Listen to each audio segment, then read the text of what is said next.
নমস্কার, স্বাগত জানাই আপনাদেরকে আমাদের এই চ্যানেলে। আজকে যে বিষয়টি আপনাদেরকে বলবো যে মহাষ্টমীর অষ্টধূপ সম্পর্কে। তো মহাষ্টমীর অষ্টধূপ আসলে দেখুন, এই অষ্টধূপ প্রতিদিনই আপনি ব্যবহার করতে পারেন। আপনি প্রতিপদা আদি থেকে একদম নবমী পর্যন্ত প্রতিদিন ব্যবহার করতে পারেন। এই অষ্টধূপের মাধ্যমে যে ধূপ হোম আদি আছে সেটি করতে পারেন। আপনি যে হোম করবেন তাতেও আপনি অষ্টধূপ প্রয়োগ করতে পারেন। তো অষ্টধূপ আপনি দেবী পুজোর সব ক্ষেত্রেই করতে পারেন, যেমন দাসাঙ্গ ধূপ, ষোড়শাঙ্গ ধূপ করতে পারেন। ঠিক এরকমই অষ্টধূপও কিন্তু আপনি করতে পারেন, কিন্তু কোনো সমস্যা নেই, প্রতিদিনই আপনি করতে পারেন। কিন্তু মহাষ্টমী তিথিটা আমাদের বাঙালিদের কাছে, বঙ্গদেশে বিশেষ করে, পূর্ব ভারতে যেমন নবমীও খুব গুরুত্বপূর্ণ, তবে আমি দেখেছি এক্সট্রিম মানে একদম যে উত্তর ভারত যেটা একদম কোর উত্তর ভারত যেটাকে বলা হয় আর কি, সেখানে যেমন দিল্লি আদি, রাজস্থান এবং এই যে হরিয়ানা আদি, এই সমস্ত দিকে, এবং পশ্চিম উত্তরপ্রদেশের দিকেও, ওদিকটায় দেখবেন নবমীর গুরুত্বটা অনেক বেশি। নবমীর দিন হচ্ছে সেখানেই কন্যা পূজন আদি এগুলো করা, এবং এই বিষয়টি বেশি। আমাদের কাছে আবার অষ্টমীর দিনটা খুব গুরুত্বপূর্ণ। অষ্টমীর দিন এই ধুনো পোড়ানো আদি অনুষ্ঠান, কুমারী পুজো অনেক পরিবারে হয়, আবার অনেক পরিবারে নবমীতেও কুমারী পুজো করে।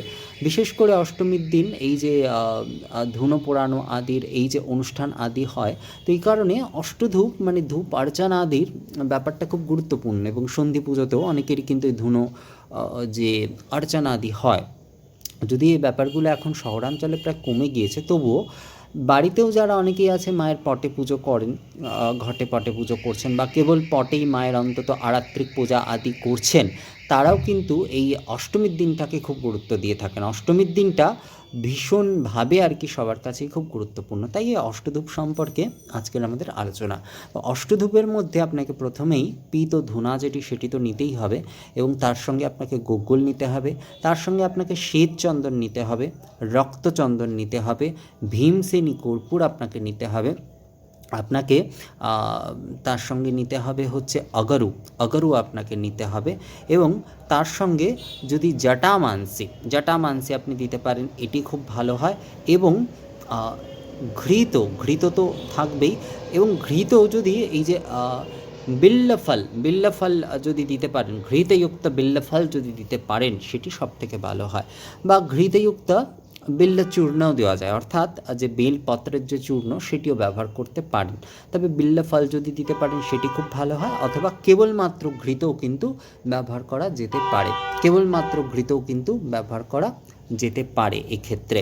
তো আমি আবারও আপনাদেরকে আরেকবার বলি, আপনারা পিত ধুনা সেটি অবশ্যই নেবেন, তার সঙ্গে গুগ্গুল নেবেন, তার সঙ্গে শ্বেতচন্দন নেবেন, তার সঙ্গে হচ্ছে রক্তচন্দন নেবেন, তার সঙ্গে ভীমসেনী কর্পূর নেবেন, তার সঙ্গে অগরু কিন্তু কাষ্ঠ, অগরু কিন্তু লিকুইড নয়, অগরু কিন্তু কাষ্ঠ। সে অগরু আপনারা নিতে পারেন। অগরু যদি না পান, সেক্ষেত্রে দেবদার কাষ্ঠ পাওয়া যায়, সেটিও আপনারা নিতে পারেন। জটামানসি এটি আপনারা ব্যবহার করতে পারেন। অনেকে আমাকে বলেন যে দাদা, যদি জটামানসির ব্যবস্থা না করা যায়, তো সেক্ষেত্রে কি সর্বৌষধি আদি বা মহৌষধি আদি এগুলি প্রয়োগ করা যেতে পারে? প্রয়োগ করা যেতেই পারে, কোনো সমস্যা নেই। তবে আশা করি জটামানসি আপনারা পেয়ে যাবেন। আপনারা যদি সেটি না পান, তো সেই ক্ষেত্রে সর্বৌষধি আপনারা ব্যবহার করতে পারেন, সমস্যা নেই তাতে। এবং ঘৃত এবং হচ্ছে যদি সেটি ঘৃতযুক্ত বিল্লফল হয়, সেটি আরও ভালো হয়। এবং এই বেলপত্র চূর্ণ ঘৃতযুক্ত করেও কিন্তু দিতে পারেন। তো এই হচ্ছে দেবীর অষ্টধূপের মধ্যে এই 8টি বিষয় রয়েছে। তো আপনারা অনেকে আমাকে একটি প্রশ্ন করেন যে দাদা, এই যে বিষয়টি, এটি কি সব জায়গায় একই রকম হবে? না, সব জায়গায় একই রকম কিন্তু হবে না। এটি পরিবার বিশেষেও বদলে যেতে পারে, এবং হচ্ছে যেরকম প্রদেশ বিশেষে বদলায় এবং অঞ্চল বিশেষেও বদলে যায়। যেমন অনেক জায়গায় দু প্রকারের গুগ্গুলি ব্যবহার করা হয়, অর্থাৎ গুগ্গুল এবং এই যে পিত গুগ্গুল বা এই যে সাদা গুগ্গুল সেটিও ব্যবহার করা হয়। তো এটি প্রত্যেকটা প্রদেশেই আলাদা আলাদা রকম বিষয় রয়েছে। আমি আপনাদের যে 8টি অষ্টধূপের কথা বললাম, এটি একটা বলতে পারেন যে এটি শাস্ত্রীয়ভাবে একটা হিসাব, এবং এই বিষয়গুলি দিয়ে আপনারা মায়ের অষ্টধূপ করতে পারেন। তো এইভাবে আপনারা প্রতিদিনই অষ্টধূপ করতে পারেন। এবং বিশেষ করে মহাষ্টমীর দিন মায়ের অষ্টধূপ, এই ধূপ নিবেদন আপনারা করতে পারেন। এই অষ্টধূপের মাধ্যমে ধূপ আরতি আপনারা করতে পারেন।